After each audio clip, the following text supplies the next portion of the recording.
It is Saturday, May the 30th.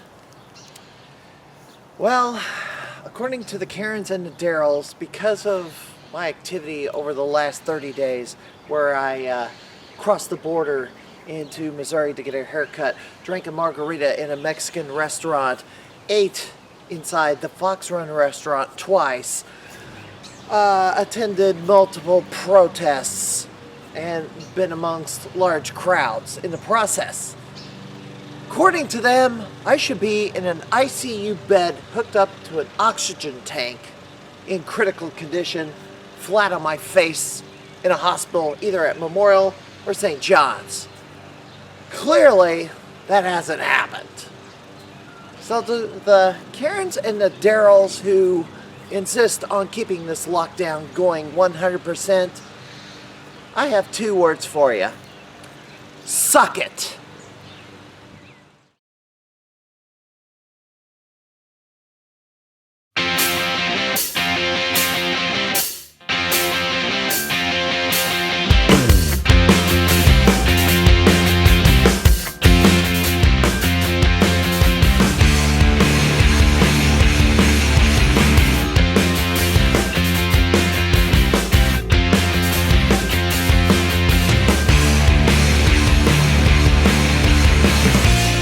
Welcome to PWCI this week. I am the Mad Conservative Crime Fighter. Got a couple of interviews lined up for you today. We shall hear from the Analyst Robert Leach. But first,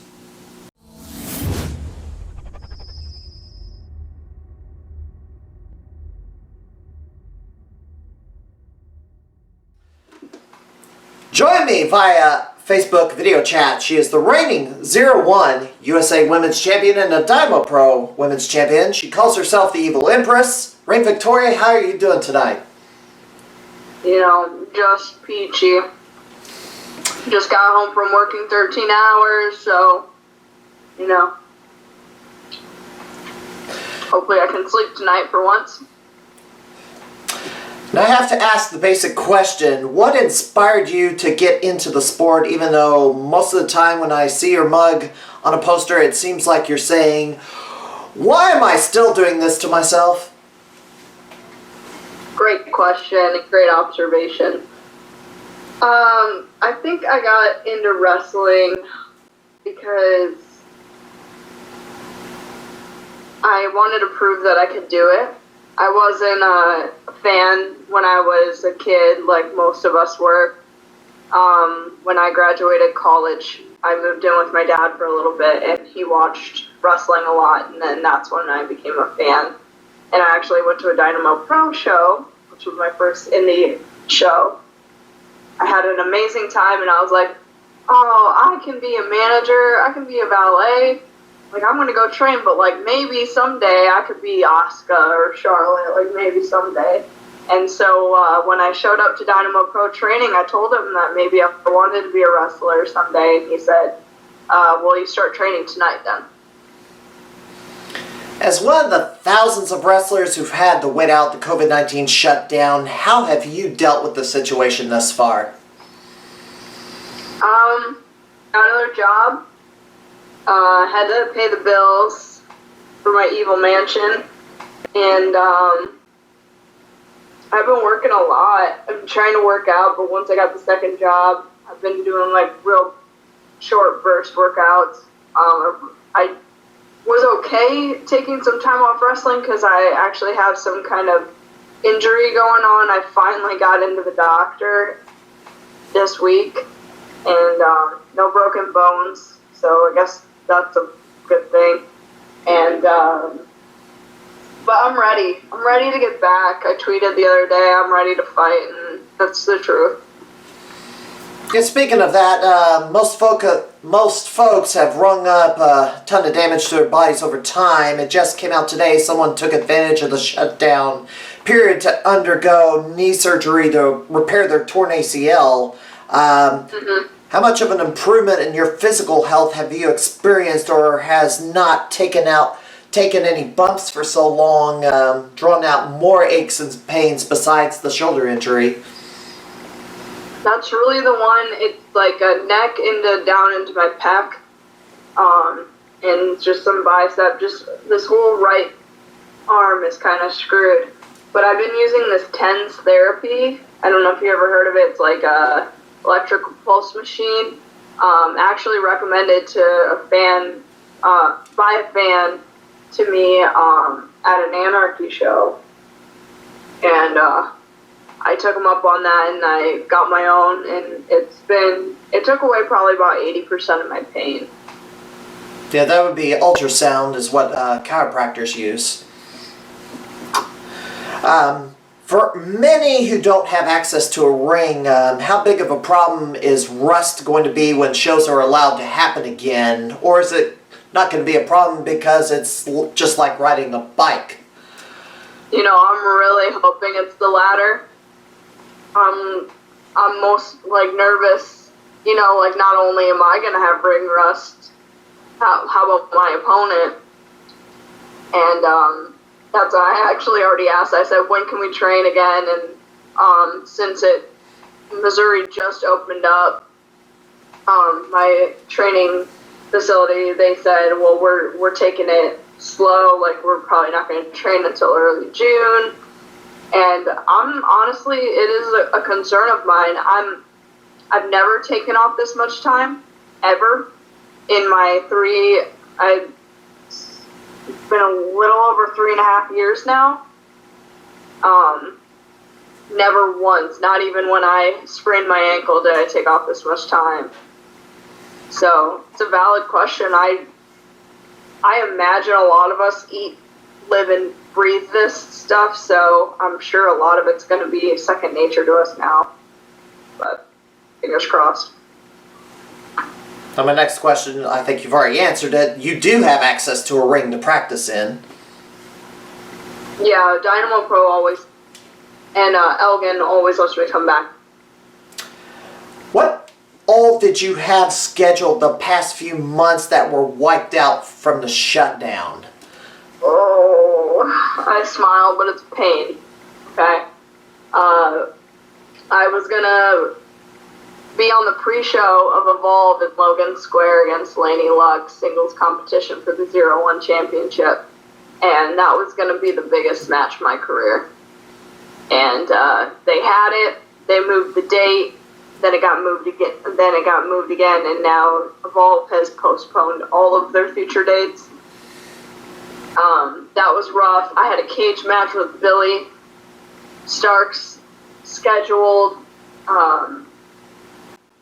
Those were the two big ones, but I'm always getting booked somewhere, and it was all taken away.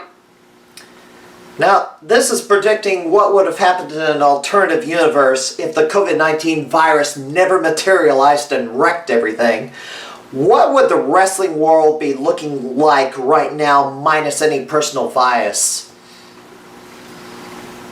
The wrestling world in general, or for I guess in this area.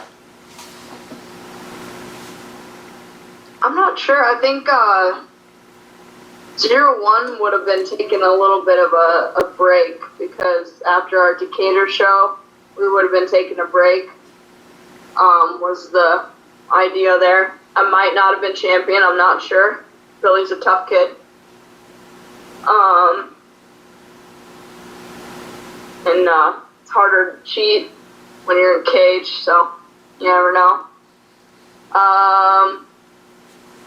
I don't know. In general, I don't know what else things would look like out there.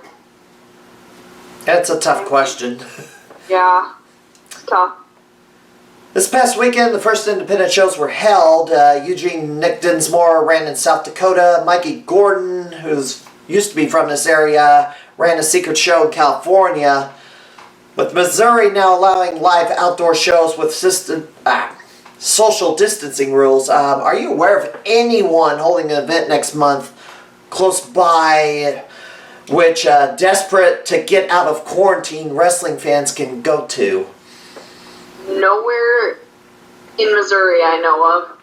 I know there's possibility for a show in Mattoon on the 27th next month, and there's going to be a show in Milwaukee, June 20th. Because stay-at-home is gone up there, thank goodness. The kid you're babysitting, shouldn't you be trying to convert him into a wrestling superfan who reliably shows up as part of your cheering section wherever you are booked? That's a great question. But if you watch in streams, you might even have it on camera as well in your films. That same kid has been screaming at me since day one from the audience. He told me once that not even a baby would love me. Wow. I was watching Shanked. Everybody go watch Shanked on YouTube. Okay? I have seen it. I was watching it. The next video popped up was like Low Lives versus I'm not sure, and in like the first 5 minutes that kid's screaming at me and I'm screaming at him and now I'm his babysitter. I mean, it's a cruel world I live in. The evil empress once in a while doesn't rain on your parade and lets the sun shine through. Thanks for coming on. Thank you.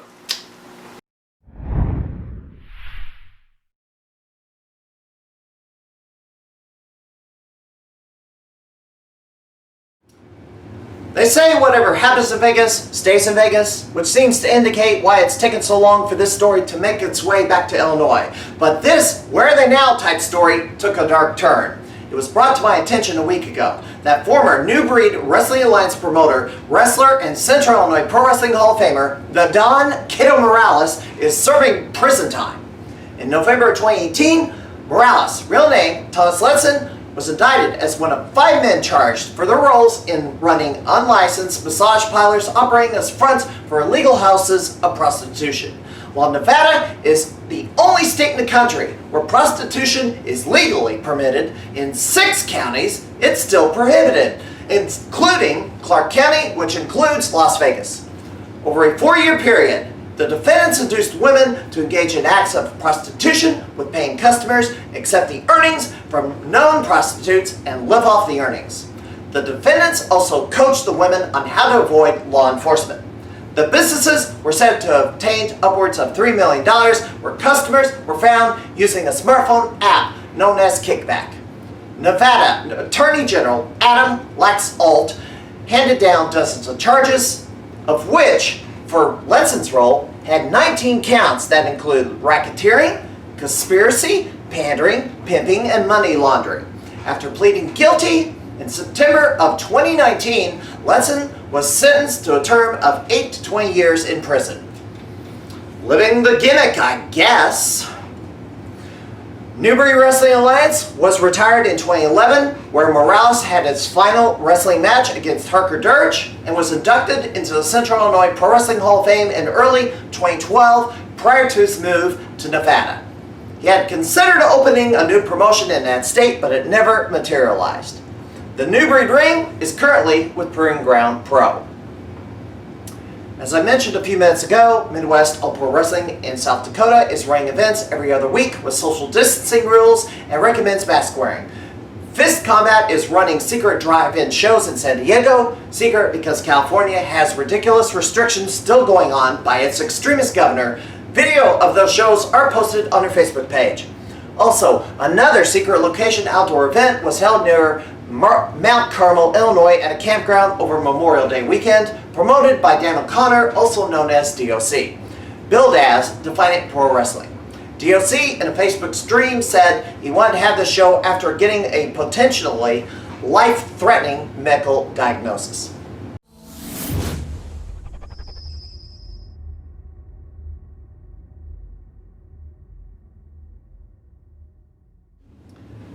Bizarre turn of events are happening that could bring the XFL back to life after declaring bankruptcy. After as widely reported, Oliver Luck was fired, who in turn sued Vince McMahon for $20 million.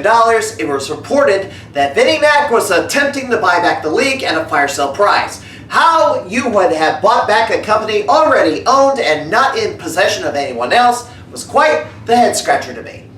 How that strategy to escape debt at a time of devastated revenue and re-emerge on the other side of the pandemic with a clean slate would have worked legally is beyond me. The Unsecured Creditors Committee scoffed at the idea as well, leading to McMahon coming and bowing out of the building. A statement to the Delaware Bankruptcy Court on behalf of Alpha Entertainment accused them of having a vendetta, making overblown and baseless accusations, and a knee-jerk obstructionism was and is reckless and value destructive. The committee did file an objection saying the sales procedures and deadlines were being rushed to favor McMahon. So now there are supposedly 20 bidders who plan to get the league back up and running in 2021. We shall see. As for Luck, he was fired for supposed negligence when he used his work phone for personal use, signing a player who had previous legal trouble, who probably got injured and hooked the league for medical bills, and went home to Indiana in mid-March without informing McMahon. When it goes to trial, it is most definitely going to be judged as who is more credible. Coming up, an interview with the analyst Robert Leach. You're watching Crimey and Company on PWCI this week.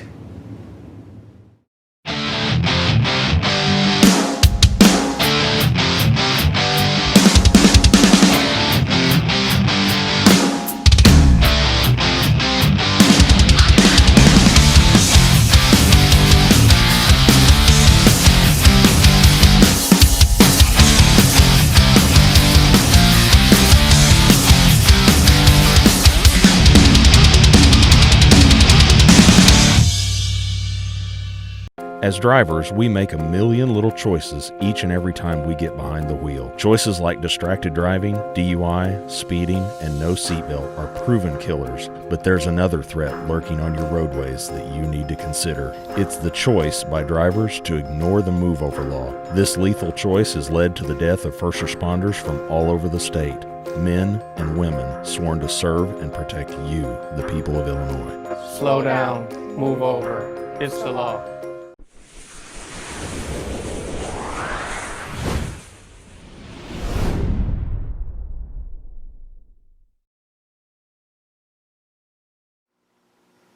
And for the second half of the program, we have an interview with the voice of PWA. Joining us on PWCI this week is the analyst Robert Leach, who is the ring announcer of Pinfall Wrestling Association, a number of other companies, and also the manager of his favorite wrestler. That's right. Handsome Dan Liplock. What made you want to get involved in the wrestling business? Well, I'd been watching WWE for about a year and a half at that point, and I heard that there was a wrestling show going on after the Springfield Sliders game at Robin Roberts Stadium. And so I went, I saw it was Pinfall Wrestling Association, I was like, oh, this is cool. And so I sent an email to Tim Givens, who sent my email over, my request over to be part of the company to the administrative offices of PWA, I guess, if you will. And yeah, I was able to start doing commentary on at Day of Reckoning 2015, September 19th. How did you get into the ring announcing? How did I get into ring announcing? Well, I had been doing commentary at that point for 2 years. And it was announced that Carrie Ann, the current ring announcer for PWA, was pregnant. And she was going to be taking a leave of absence. And so they originally had someone else in line to fill in, and when he canceled last minute, I ended up being the replacement for him, and I don't know, I guess I just started doing it full time, and now it's me. And now you're practically running all over the state of Illinois, ring announcing and managing. So tell me, how did you hook up with Dan Liplock as your client? Well, it's weird because Wrestling for a Cure Season 2, they wanted me to be in their main event Battle Royal, the Dusty Cameron Memorial Battle Royal. And they had announced that I would be in it, and people started throwing a fit like he's an untrained wrestler, and I understand that. So I was like, well, I'm not going to, because there were people like, well, we're not going to be on the show if there's going to be untrained wrestlers in the ring. And I said, well, I'm not going to take a spot from anyone who is trained, so I'll step away. But in my place, can I elect someone? I'll keep in my $10. Can I elect someone that I can manage and accompany to the ring? And they said yeah. And so I elected Dan Whiplock because he had just graduated Pinfall Academy and he was really impressive to me. And so that's basically where it started. Then we went and transitioned that over to PGP. And now we basically do UWC as well, 01, so many other places. Speaking of being an untrained wrestler, you unexpectedly got put in a tag match. Oh, good Lord. Yeah. Yes. I expressed my displeasure with that, with the booker and everything else, because I'm not a trained wrestler. I didn't want to be put in the ring and make people think that I wanted to do that and that I asked to be put in a match, that I asked for a booking like that. No, it was a last-minute cancellation, and it was pitched by everyone else in the match, and the booker was like, all right, let's do it, and it was really easy, and it was a one-time thing, and I don't plan on doing it again. Now, do you think they put you in the match because they wanted to beat you up? That could be. It was really good with the whole thing we were doing with Dan at the time, and it was really good for me to be in there and just really make the fans hate me and really get excited on a very hot September afternoon, seeing me get my hind end kicked. Now, quite a lot. We've seen you take a beating from the members of Attitude Incorporated, Good Lord. Guy Smith, Spencer Powers. You got beat up pretty bad by Spencer Powers over in Jacksonville. Yeah, I did. The first time it was just a chair shot to the back, and then of course Guy Smith stomped me and actually ended up busting my lip open, and my lip was bleeding and it was messed up for about a month or two. And then a year later, they're going on a rampage because at the time Billy Alexander had vacated the tag titles from them, and they threw a fit because they wanted the tag titles back. So they beat me up to make a point, and then another year later, Spencer Powers goes crazy because Billy Alexander wasn't in Jacksonville, and yeah. Now, this hasn't been explored, but I should ask, have you ever considered, let's say, lining up your client and a few of his friends to take revenge on your behalf? Lining up Dan Whiplock and are you speaking of Other possible clients? Other Yeah. possible clients. Not in PWA. I'm not a manager in PWA. I don't have desire to be a manager in PWA. I'm the ring announcer. I love being the ring announcer for PWA. And I feel like Billy Alexander, as the commissioner of PWA, is taking steps to make sure nothing like that happens anymore. All right. What are all the places that you currently ring announce or manage at? Full-time? Okay, so there's Proving Ground Pro, mainly in Petersburg, Zawa, which is Rock Falls, Sterling, 01 in Mattoon, UWC in Homer, of course PWA in Springfield. There might be a couple more that I'm forgetting, but that's mainly all I remember off the top of my head for now. You've been following the local scene quite a bit. Who are your top 3 favorite local wrestlers My top 3 favorite local wrestlers. in this region? Derek Moss is definitely one, and this is no particular order. Derek Moss is definitely one of my favorites. I mean, he has been since the very first indie show I went to, which of course was that baseball game show, Take Me Out to the Brawl Game in 2015. And then Jake Lander, I would have to say, is another. I watched Jake Lander from his debut to where he is now, and he's still just amazing, absolutely great at what he does. He's gotten so much better in not even 5 years since he made his debut. And so, yeah. So, the third person, I think I would have to go with Guy Smith because he's really great technical wrestler. Absolutely amazing. Just really great style, really great strategy, everything like that. And yeah, that's just my top 3. Really. As the shenanigans happen around us, can you come up with, if you could book any matches, your top 3 dream matches in the local independent scene? That hasn't happened yet that you know of. I'd like to see Dan Liplock and Derek Moss go one-on-one. I feel like that'd be a really great match. I would like to see maybe if they can work out their differences, Guy Smith and Spencer Powers team back up someday and be able to take on, I think Kevin Lee Davidson, Dan the Dad, No New Friends.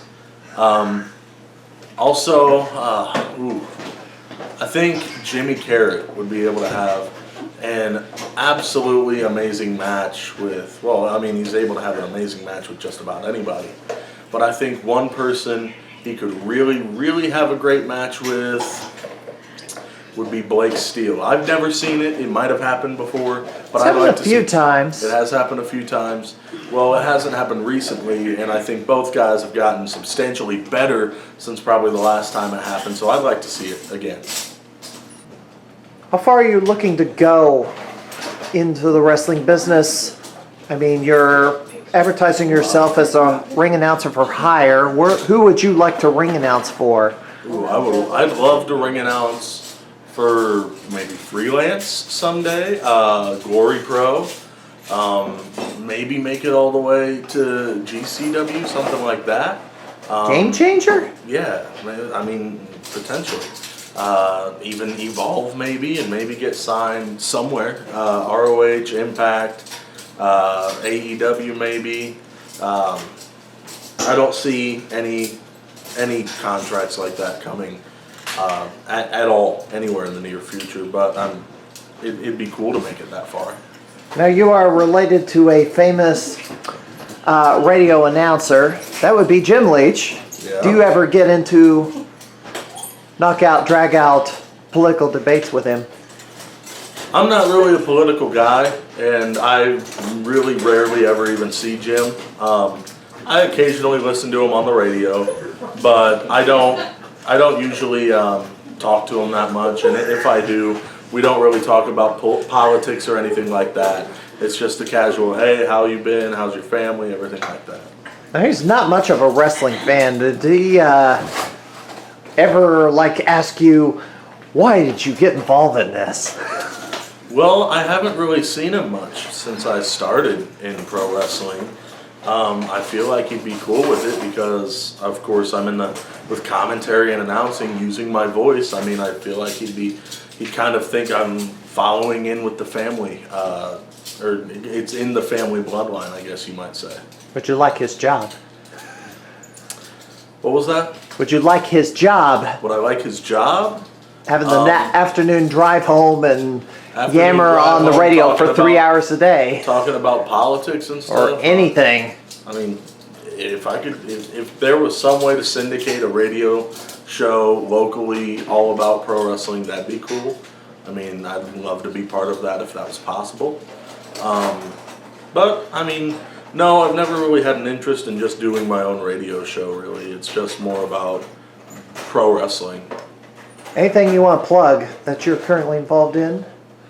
Well, besides the ring announcing here. I mean, PWA. Also, I'd like to plug the Sleeper Hold live every Thursday at 8 p.m., roughly around there. Sometimes we start a little off time.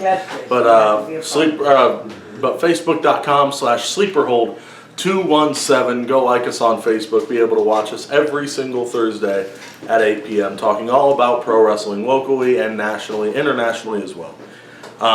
And also, of course, Pinfall Academy, located 1320 South 11th Street, of course, closed down due to the unfortunate large gatherings ban.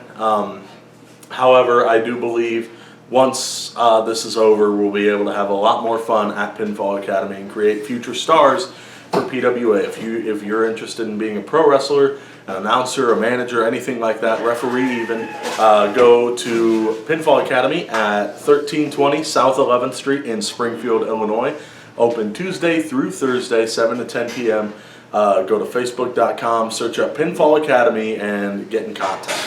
And of course, you have your own Facebook page, The Analyst Robert Leach. That's right.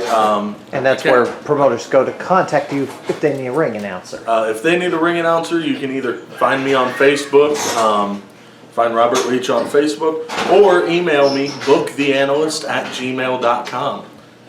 All right, Robert Leach, thank you for joining us today. Thanks I for missed having all me. the shenanigans, and no, it is not your birthday, but it's much later in the year, but we celebrate a birthday for somebody Yep. in the building right now that's been pulling pranks as we've been doing this interview. Yeah, Thank you very much, Robert. thank you. Yeah.